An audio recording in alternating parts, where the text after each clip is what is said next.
Well, looks like I remembered my YouTube password again, guys. This is the promised part 2 of the series where I correct the unintentional or intentional misinformation from uneducated, sold-out losers who spew short-form verbal diarrhea about fitness and health on social media, which deliberately leaves you more confused so they can then sell you supplements or programs and make money off you. I'll explain things as simply as possible in hopes of helping you see through this horseshit. So let's start. Orange juice is going to get you way more shredded than honey and maple syrup. Why is that? Because orange juice has less fructose and more glucose. Fructose can only be used by the liver, but glucose can be used by the brain, the liver, and your cells, so your metabolism is going to be faster. So drink orange juice, eat oranges instead of having this. I immediately thought to myself that this troglodyte seemed super familiar, and then I remembered I already made a whole video about his pathetic advice on raising testosterone naturally quite some time ago. Well, it looks like nothing has changed, and since he is always standing in the hot sun, maybe that's what made his brain sour, because he's still spewing nonsense. You know what's actually important here? Because I can guarantee you that he doesn't understand what he's talking about. These are all fast-absorbing carbs. Carbs have 4 calories per gram, so at the end of the day, if you get into an energy surplus by consuming either of those, you will gain weight. If you remain at calorie maintenance while consuming either of those, you will maintain your weight. And if you get into a calorie deficit while consuming any of this, you will lose weight and get shredded eventually. End of the fucking story. Let's move on. I do not recommend you do this, but if you want to get shredded like fast, then here's how to do it. Firstly, you're going to run a 750 to 1000 calorie deficit. Yes, you're going to feel hungry, but that's the point. 12,000 steps a day minimum. No excuses, walk everywhere, make it part of your routine. 45 minutes of cardio every single day. Low intensity, steady state, incline treadmill or Stairmaster. Especially get it done on rest days. Keep your protein sky high. Just focus on eating meat and eggs and then a bit of carbs to fuel your workouts. A lot of guys skip this one. Make sure you're still training hard. That's what retains the muscle. I wouldn't recommend crash diets either, however he forgot to mention a few very important things here when it comes to nutrition. When you get into really high deficits, it will get progressively harder to get all the essential micronutrients, so if you do this, I strongly recommend you take vitamin and mineral supplements every day, and also omega-3 supplements, so you will hit the minimum requirements for those. The rest could actually just be lean protein, yes. And again, although this is the fastest way to lose fat and the quote-unquote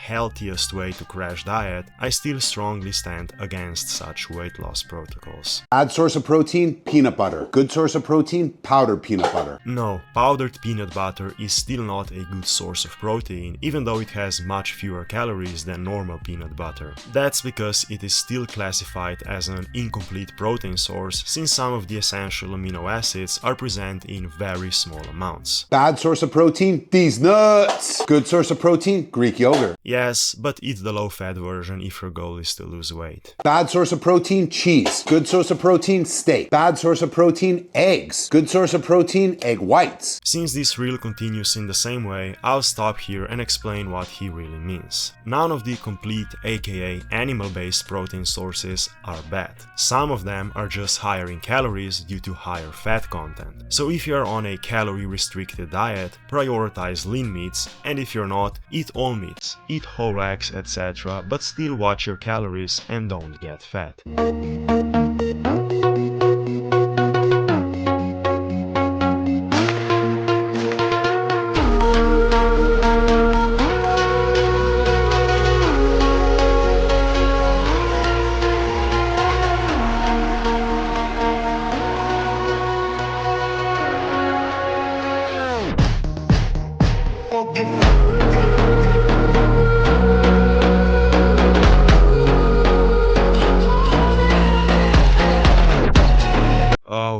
Okay, first of all, regardless of your training goals, you don't need a whole separate shoulder day to grow amazing shoulders. Second thing, this exercise selection could be way better in my opinion. First, I would perform this shoulder press seated with more control. Second, I would switch whatever this is with either the reverse pec deck or rear delt dumbbell raises, because both will hit your rear delts better than this. There is also a lot of upper trap involvement here, which is not the goal if we are trying to hit the shoulders as effectively as possible. This exercise isn't necessary since you already hit your front delts pretty hard with shoulder presses at the beginning of your workout. And finally, this is a shrug, which is an upper trapezius exercise, not a shoulder exercise. The only good thing in this reel is the music. Armin van Buuren still bangs. Moving on, I already explained why I don't like such posts. They make the general population think that these are now the only foods they should eat. Where are the vegetables? Where are the fruits and other carb sources? Where is the chicken, for example? Where is turkey? Where is tuna? And low-fat yogurts? I keep seeing those snobby, obnoxious, idiotic posts. You know, the ones where you see a wooden cutting board full of those meats, avocado and raw honey on top. Well, good news is, none of those foods are necessary to build muscle or just live a healthy life.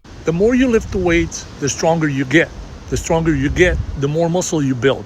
The more muscle you build, the more calories you burn at rest.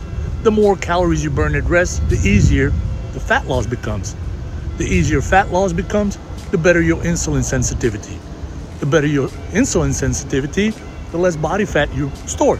This is one of the biggest misconceptions in the fitness industry that is still persistent for some reason. And it's thinking that muscle mass will just magically burn hundreds of extra calories. That's wrong. Why? Because each extra pound of lean muscle tissue will burn about 6 extra calories per day at rest. So if you start with resistance training and gain 20 pounds of lean muscle in 2 years, which is a lot by the way, we're talking about 120 extra calories burned at rest, which is equivalent to one large banana. And again, it takes quite some time to gain 20 pounds of lean muscle. And for the end, better insulin sensitivity does not automatically guarantee lower body fat levels. You still need the infamous calorie deficit in order for this to happen. Here's some heroin for staying till the end of the video. If you have any such content to share, you can send it to me on my Instagram at matos2212, which I only use for this YouTube account, and if you have any longer or more detailed questions, you can reach me on my email and I'll answer them if I have time. See you soon.